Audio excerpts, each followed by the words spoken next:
Ao longo de todo esse tempo, nunca tive interesse pela carreira política e administrativa, porque isso me afastaria da pesquisa.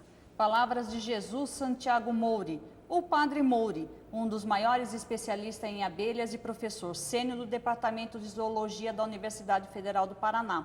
Paulista de Ribeirão Preto, Padre Moure nasceu no dia 2 de novembro de 1912. Professor catedrático de zoologia, ensinou na universidade por 40 anos. Publicou mais de 200 artigos em periódicos científicos e orientou cerca de 50 trabalhos entre teses de mestrado e doutorado.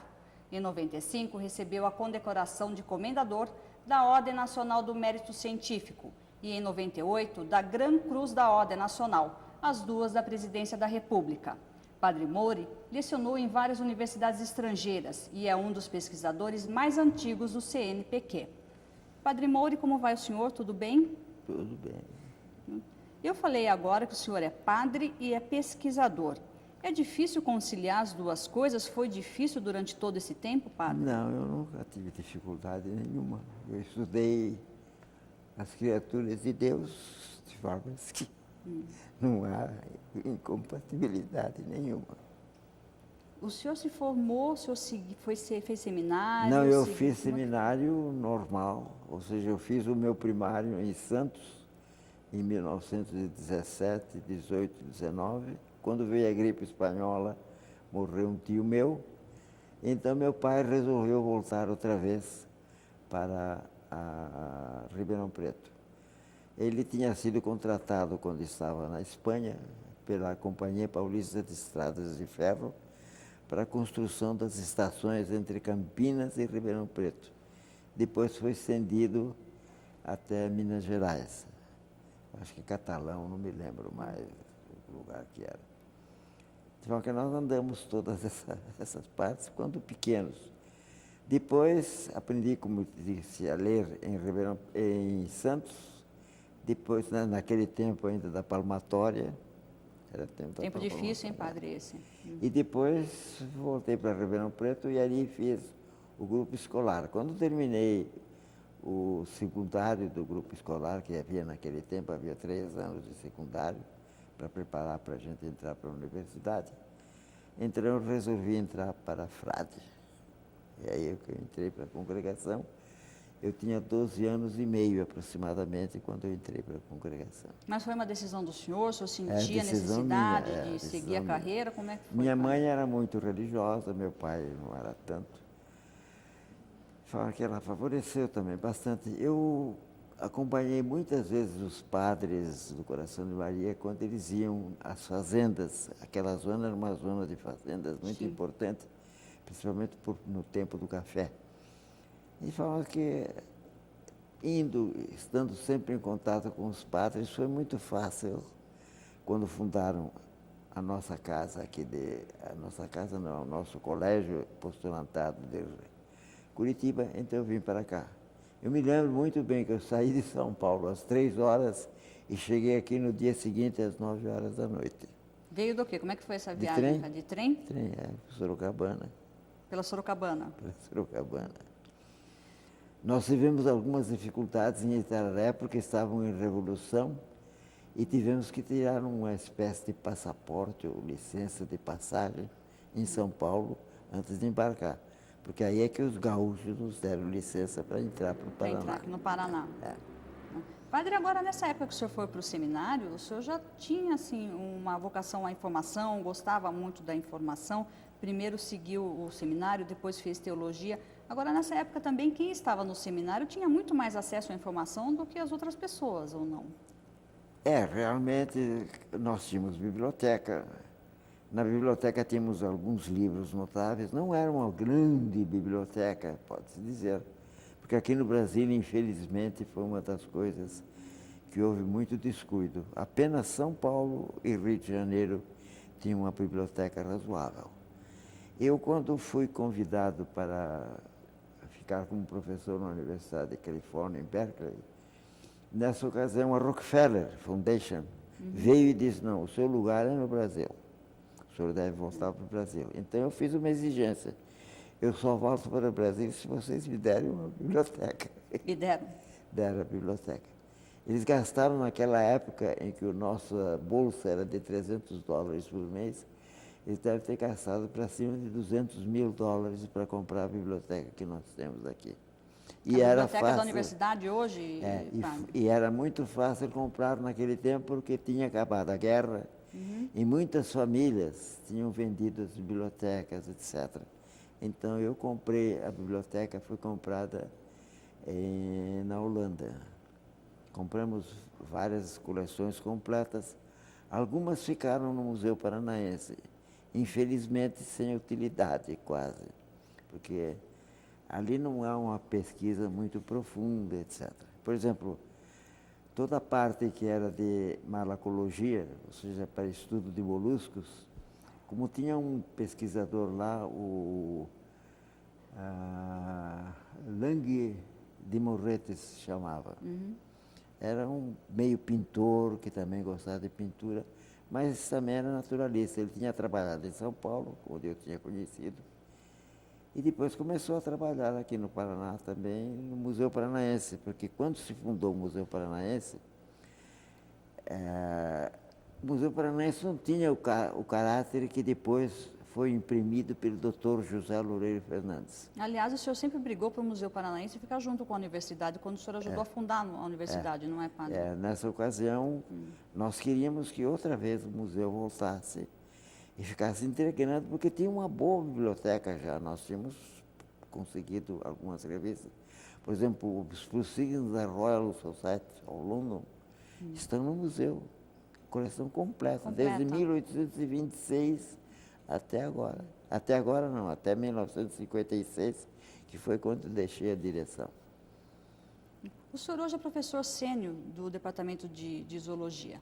O senhor continua pesquisando ainda? Eu continuo trabalhando do mesmo jeito, do mesmo modo. Eu continuo estudando os polinizadores brasileiros, que eu acho que é uma coisa fundamental para a sobrevivência das nossas florestas.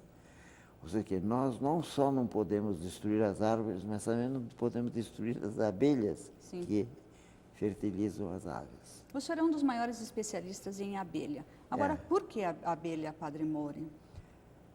Bom, foi uma ocasião. Eu em São Paulo, quando eu comecei com o Dr. Frederico Lane, era um inglês, eu comecei no Museu Paulista, ou seja, no Museu de São Paulo, Museu Paulista, que estava em cima do Ipiranga.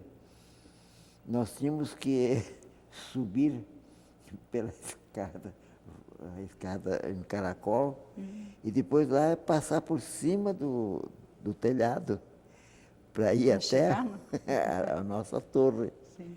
Tinha a torre do lado direito, que era a torre da zoologia, do mastozoologia, ou seja, os animais maiores, e depois tínhamos a zona de entomologia, que ficava do outro lado. A gente tinha que passar por aquela pinguelinha.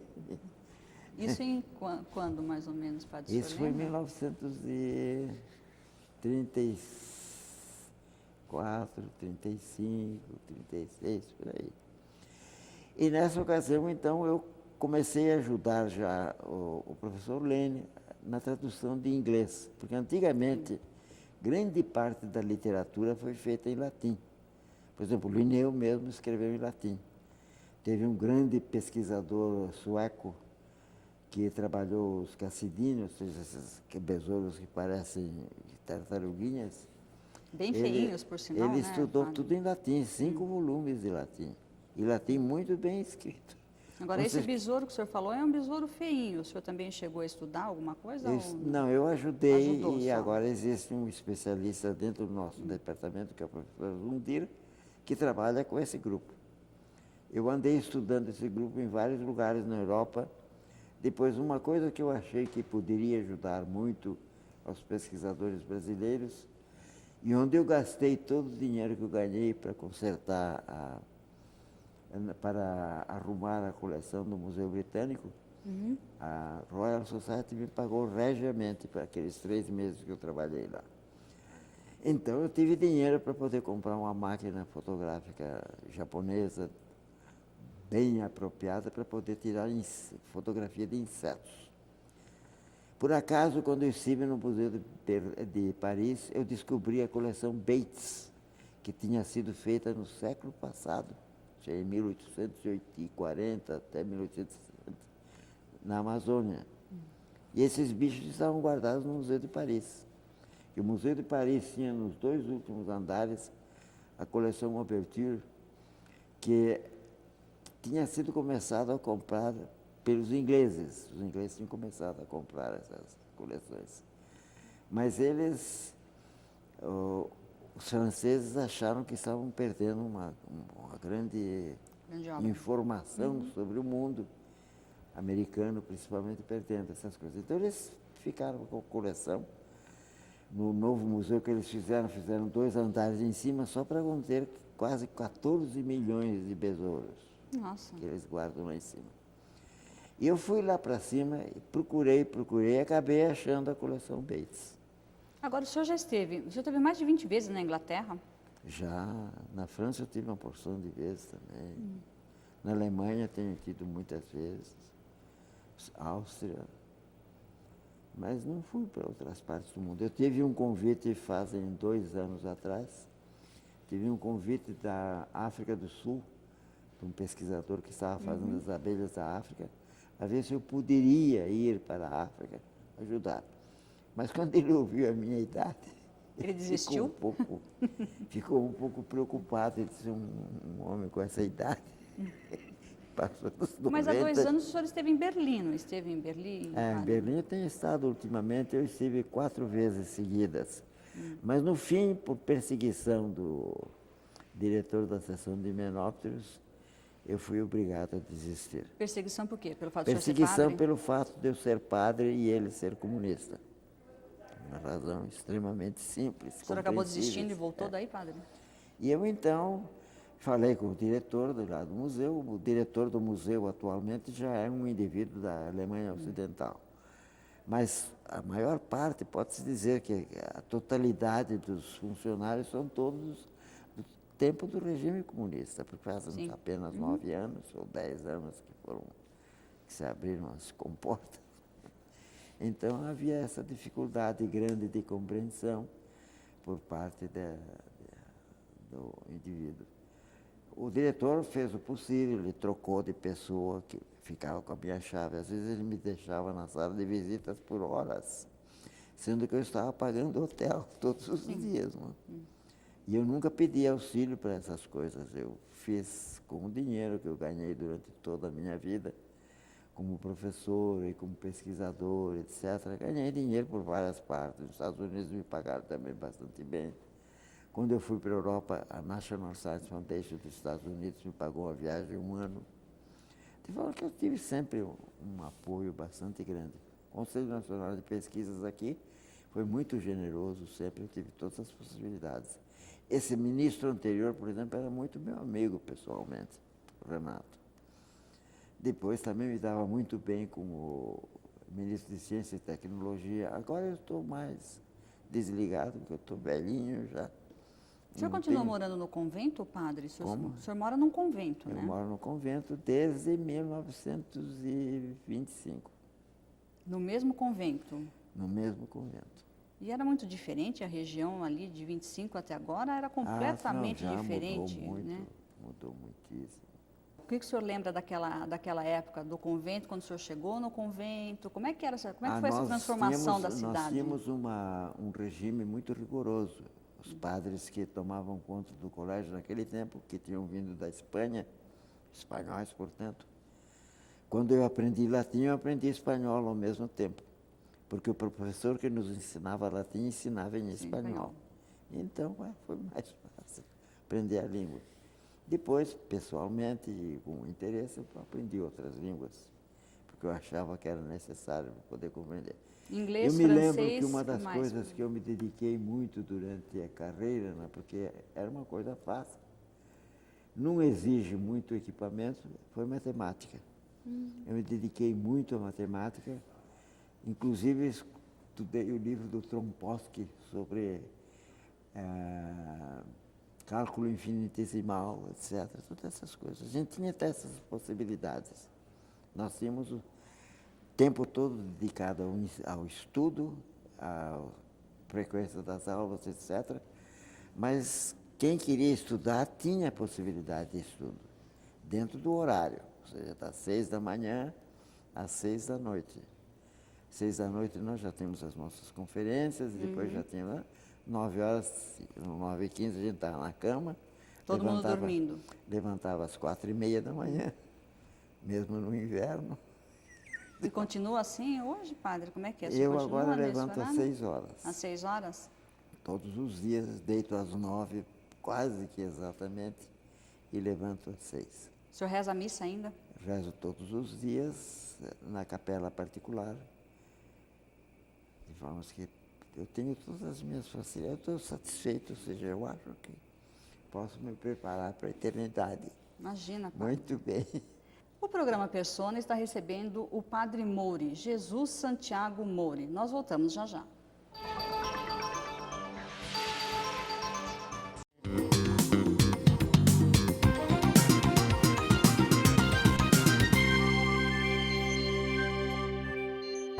A UFPR-TV é de fundamental importância. De um lado, nós desmistificamos a universidade como um organismo fechado. Do outro lado, aproximamos os professores, o conhecimento gerado da comunidade, que cada vez é mais carente de informações, de conhecimentos e das possibilidades que são pensadas e elaboradas dentro da universidade e que tem que ter uma aplicação prática para todos nós. UFPR TV, levando a Universidade Federal até você.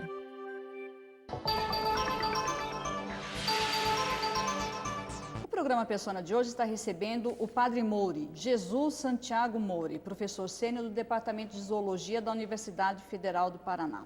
Aposentado. Aposentado, mas continua fazendo pesquisa. Do mesmo jeito. Padre, o senhor estava falando que reza a missa pela manhã na capela do convento onde o senhor mora, eu tenho um convento, eu lá tenho uma capela, e essa capela onde os padres fazem a meditação da manhã, quando eles saem às 6 horas, às 7 horas melhor, eles saem às 7 horas, eu então entro e celebro a minha missa, que dura aproximadamente meia hora. O senhor se dá muito bem com os padres de hoje? Então, hein, mais ou Padre menos, mais ou menos. Já é gente mais nova, questões de observação que nós éramos muito rigorosos, isso se perdeu quase completamente. Mesmo a frequência, por exemplo, aos atos religiosos e tudo isso, caiu muito, apesar de ser um seminário onde se ensina teologia para todo o pessoal do estado do Paraná e também parte de Santa Catarina. O que o senhor acha do Papa? Como? O que o senhor acha do Papa? Bom, o Papa fez o papel dele extremamente esforçado, dentro daquele espírito de fé que tem o polonês em geral, todos os poloneses se conhecem. De forma que eu acho que ele desempenhou muito bem o seu papel. Agora está completamente já acabado. Apesar disso, ele faz todo o esforço ainda para poder cumprir as poucas coisas que é possível para ele cumprir. Ele foi extremamente prejudicado, porque ele era um indivíduo extremamente robusto, por aquele tiro que ele recebeu. Sim. Então, isso prejudicou para o restante da vida. A Igreja Católica é contra o aborto e é contra o uso de preservativos, o uso de camisinha. O senhor segue essa linha, padre? O senhor acha que Não, isso eu tá sigo a linha certo? da igreja. Aham. Evidentemente, eu não posso estar em alguns pontos em concordância e em outros pontos em discordância. Eu acho isso a coisa mais absurda possível. Ou eu me encaminho por uma coisa ou por outra, mas não ficar assim, como se costuma dizer, no meio d'água. Ou seja, que uma hora vira para cá, outra hora vira para lá. Não, eu acho que isso não está de acordo. Eu tenho um espírito, assim como em ciência eu me formei com todo rigor, Sim. e procuro nos meus trabalhos expor as coisas com a maior seriedade possível, sem procurar enganar, nem muito menos. Eu ajudei bastantes americanos. Os 2 únicos livros que eu publiquei foram publicados nos Estados Unidos, não foram publicados aqui no Brasil. Mas é porque teria uma divulgação maior e eu achava que eram coisas extremamente importantes os 2 catálogos que eu fiz. E agora, então, eu estou tendo essa recompensa que foi proposto. Isso foi proposto faz uns uns 2 anos atrás, numa reunião que nós tivemos com pesquisadores de todas as partes do mundo, principalmente norte-americanos, ingleses, franceses, etc., que estiveram em Indaiatuba, perto de Campinas. Sim. O governo manteve ali durante uma semana esses pesquisadores todos e nós discutimos vários aspectos da questão das abelhas. E nessa ocasião eu aproveitei para pedir, então, a ver se eles me davam um auxílio para poder publicar o catálogo. O catálogo é uma coisa muito grande. Eu já publiquei um catálogo nos Estados Unidos, os Alictide, mas foi pago pelo governo norte-americano. E deram o apoio, padre? Sim, deram. Fui eu e mais o diretor da seção de entomologia da Smithsonian. Aliás, o senhor viajou muito, o senhor falou no primeiro bloco do programa, o senhor viajou muito. Eu viajei toda a América do Sul, toda a América do Norte. E teve uma vez que o senhor... Fui na África. Teve uma vez que o senhor chegou a ser capelão do exército americano em Berlim, eu padre. quando estive em Berlim, que não pude, porque o governo brasileiro tinha colocado no meu passaporte proibido passar para o lado do outro lado do muro. Então eu fiquei lá durante 20 dias insistindo com o pessoal do governo americano, ou seja, com o general da região, depois também o general alemão, o general russo, o general francês, falei com todos eles. E falei até com o arcebispo de Berlim, falei com ele também. E ele me falou, olha padre, eu tenho só 2 cartões para atendimento do pessoal do lado de lá. Ou seja, que quando alguma pessoa está morrendo e quer um padre, eu tenho que dar esse cartão, porque senão a pessoa não passa para o outro lado. Eu digo, não, mas para mim eles me concederam essa passagem. Eu teria passagem todos os dias para ir e voltar. Isso foi na época da guerra, né, padre? Já tinha acabado a guerra? Isso foi no ano de 58. No ano de 58, eu poderia passar para o lado de lá e depois voltar de noite para o lado de cá, ficar com os jesuítas e voltar outra vez. Eu tinha um contrato pelo Museu de Berlim, pelo Dr. Kennisman, que naquele tempo era o diretor, me contratado por 6 meses, de forma que eu iria dar aquele trabalho que eu fiz no Museu Britânico de arrumar as coleções, eu iria fazer a mesma coisa para o Museu de Berlim. Mas, infelizmente, houve essa proibição e lá o general americano foi muito claro. Ele disse, olha, está aqui no seu passaporte que o governo brasileiro não lhe impede ir ao lado de lá. Então, nós nos sentimos na obrigação de colaborar com o governo brasileiro. Então, o senhor vai se privar disso. Logo que abriu o muro de Berlim, uns anos depois, eu já consegui. A primeira vez fui com um dos meus assistentes, que é alemão de nascença. Ele veio para o Brasil com 12 ou 14 anos. O pai dele era o encarregado da taxidermia do Museu Nacional do Rio de Janeiro. Então, com ele, eu fui a primeira vez. Fomos até a Alemanha. Me entendi muito bem com o pessoal lá e pude começar a fazer minhas pesquisas. Eu levei o meu microscópio, porque eu nunca acreditei muito nos microscópios dos outros. Falando nisso, padre, tem uma frase famosa do senhor, que é sobre a reverência à barata, que aconteceu aqui na universidade. Isso foi no princípio, quando nós tínhamos apenas um microscópio para ensino. Ou seja, nós começamos numa situação de uma pobreza imensa. O reitor teve muito interesse em construir os prédios, mas a parte científica, propriamente, ficou um pouco para trás. Nós não temos ainda um grande departamento de física. Mas como é que era aquela época, padre? Assim, era muito mais pobre. O aluno... Eu punha a barata debaixo do microscópio, vinha um aluno, ele olhava a barata e ia embora. Depois vinha o outro, e assim. Então eu considerava aquilo como uma adoração à barata. Adoração à barata. Ficou famosa essa história, né, padre? Ficou. Agora o senhor também está famoso na universidade pelo fato de ser o padre voador, né? Parece que o senhor pegava o carro, dirigia. Eu andei muito, eu viajei muito. Eu fazia uma média naquele tempo de uns 80 mil quilômetros por ano. Ou seja, eu ia várias vezes ao Rio de Janeiro, ia várias vezes a Porto Alegre, ou seja, andava de um lado para o outro.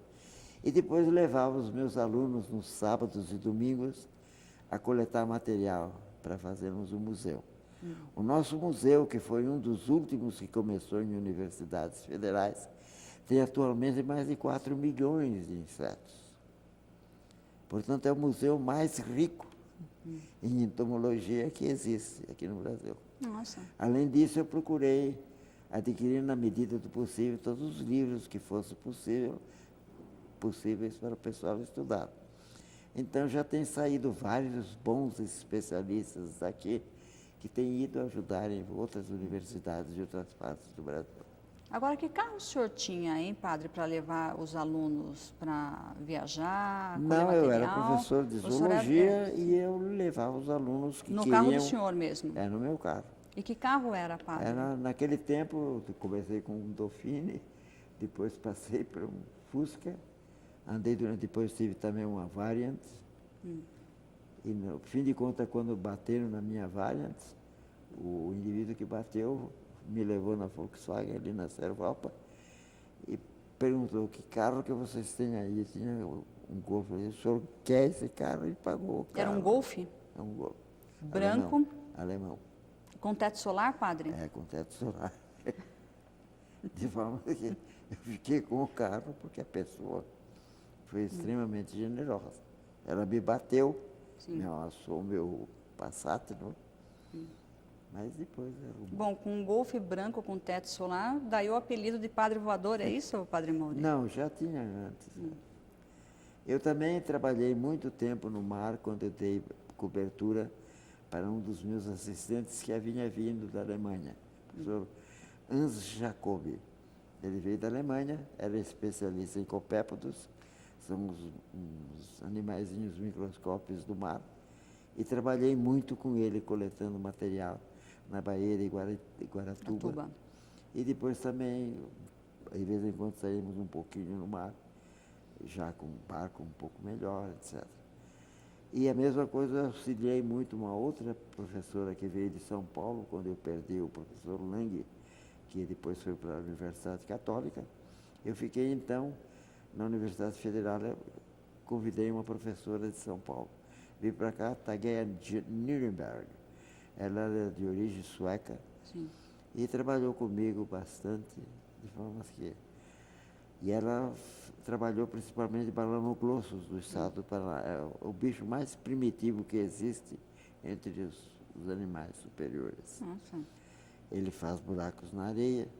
Então nós conseguimos, ela conseguiu descrever alguns. E depois eu também fiz com ela um outro trabalho sobre outros animais marinhos microscópicos ou quase microscópicos.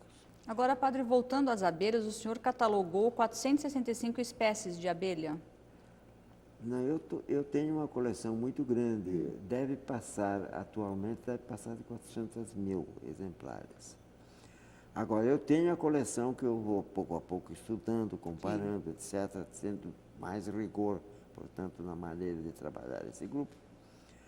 Então, eu tenho essa coleção separada. É uma herança que eu deixo para o meu sucessor, que também é um especialista em abelhas, só que ele veio da Universidade de Viçosa, em Minas Gerais. Minas Gerais. Foi para os Estados Unidos, fez o doutorado lá com o meu amigo, o professor Charles Michener, que até agora é o que...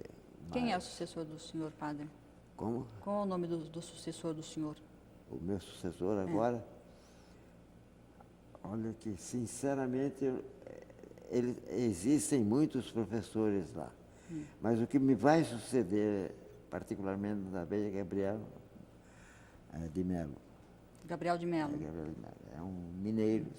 Ele fez o curso nos Estados Unidos, em Kansas, com o professor Michener, que é o maior especialista no mundo de abelhas, de forma que ele se formou muito bem. Eu tenho esperança que ele possa dar continuidade. Agora, eu tive comigo sempre, desde já os primeiros anos, desde 50 mais ou menos, depois que se formou, a professora Danúncia Urba. Ela trabalhou o tempo todo. Ela é uma das maiores especialistas atualmente no mundo de abelhas também. tem vindo vários americanos já estudar com ela. De forma que, ou seja, que a Universidade do Paraná, de fato, em alguns pontos nós estamos em um status muito elevado perante o mundo.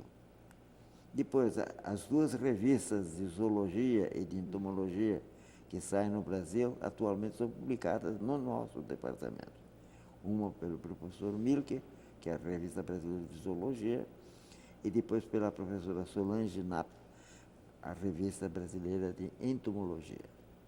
Padre, o senhor tem algum livro, uma revista que o senhor lê toda manhã? Eu leio normalmente a Systematic Zoology, antigamente lia muito essa revista, mas depois passei a ver uma revista de caráter mais geral em informação científica, como é o Scientific American. E o Times? O senhor assina o Times? Eu assino o Time já fazem uns 50 anos, mais ou menos. Esse também eu recebo sempre. Já recebi presentes, já recebi dicionários do Time. Agora o Time está um pouco mais esquisito, porque suprimiu a parte latino-americana.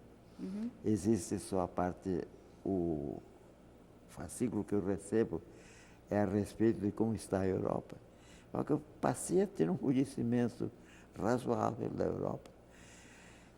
Num dos últimos números agora, eles fizeram uma explicação muito extensa do que é o Reino Árabe Unido. Ou seja, dando uma explicação de qual é a simpatia ou antipatia com relação aos americanos, etc. Como eles dão grandes presentes, porque tem muito dinheiro devido a ter o petróleo. Guerra do Iraque, né, padre? É, a guerra do Iraque também. São coisas assim. Bom, a guerra do Iraque eu acho que foi uma imprudência por parte do governo americano. Queriam se projetar, não é? Depois é isso, esses países que fazem um enorme armamento, fazer porque aquilo depois de um pouco de tempo já desatualizou. Já foi, né, padre? Já foi. Padre, para finalizar, eu gostaria da opinião do senhor a respeito dos transgênicos. Os transgênicos, bom, como digo, eu de genética sou relativamente... Eu trouxe o professor Newton Freire Maia para Curitiba.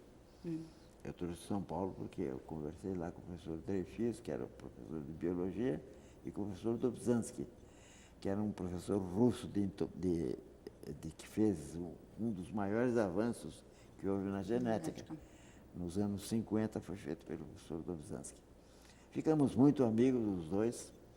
Eu dediquei um bichinho a ele, pegado na testa dele, Trigonisca Dobzhansky, e outra senhora dele, que é Natasha, mas em latim fica Natalie.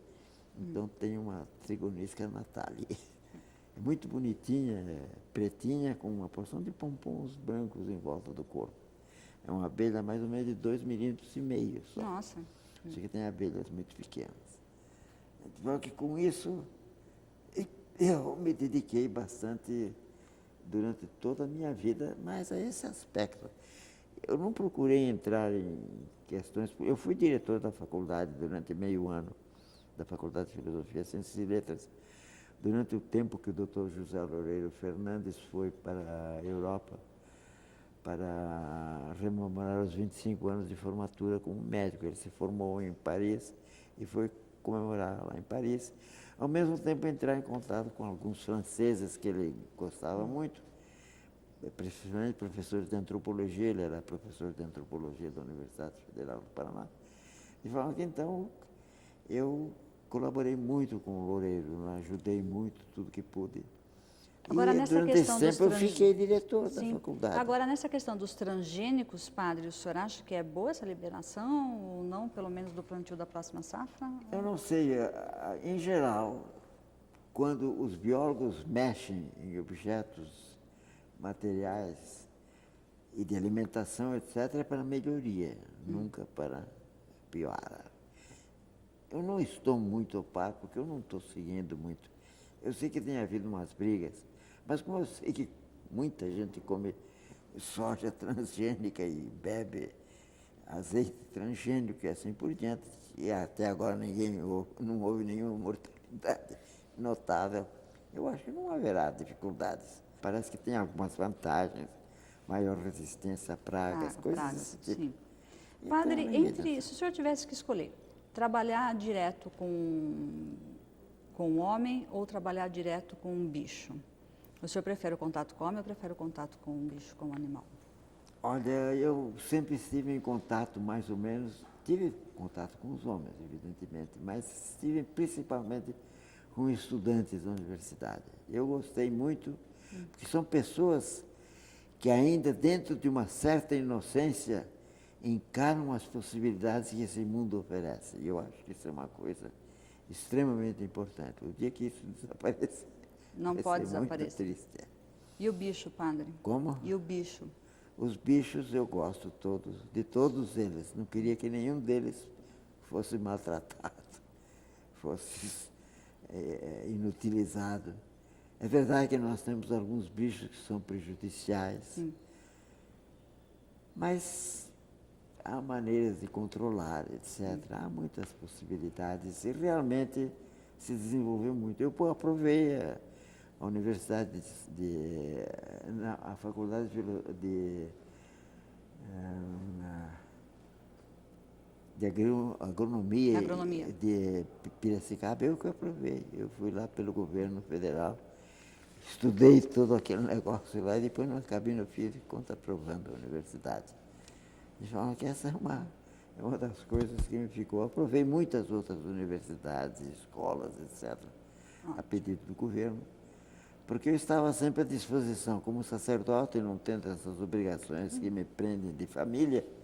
Depois também, sendo da universidade, que a universidade podia facilmente pôr uma outra pessoa para me substituir, eu podia viajar com certa facilidade. Tinha facilidade para Eu viajar. me lembro que no ano, creio que foi no ano 80, nós começamos com mais um pesquisador de São Paulo e um pesquisador de Campinas.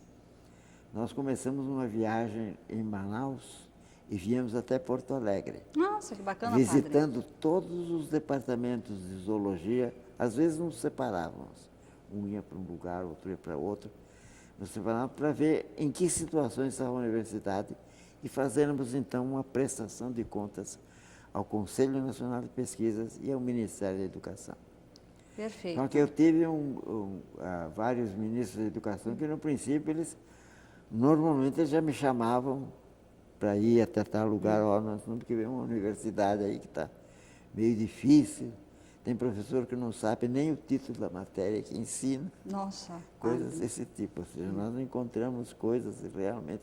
Até o ministro falou, faça confissão em público, professor, porque aqui tem um padre. E ele então falou, ó, eu aceitei, porque se eu não aceitasse, a universidade não saía. Você estava faltando professor. Agora, eu fui ensinar plantas, mas eu não sei. Eu não estou muito por dentro disso, eu sou médico. Tem que aprender, né, padre? Não tem Mas jeito, ele, né? Tem que aprender. pelo visto, ele não tinha muito interesse, ele estava vendo a ver se outro depois assumia no lugar dele. Padre, gostei muito da participação do senhor aqui no programa, viu? Muito obrigado, eu agradeço muito a participação do padre Mouri, padre Jesus Santiago Mouri, que é professor sênior do Departamento de Zoologia da Universidade Federal do Paraná e um dos maiores especialistas em abelhas. Persona fica por aqui, até o próximo.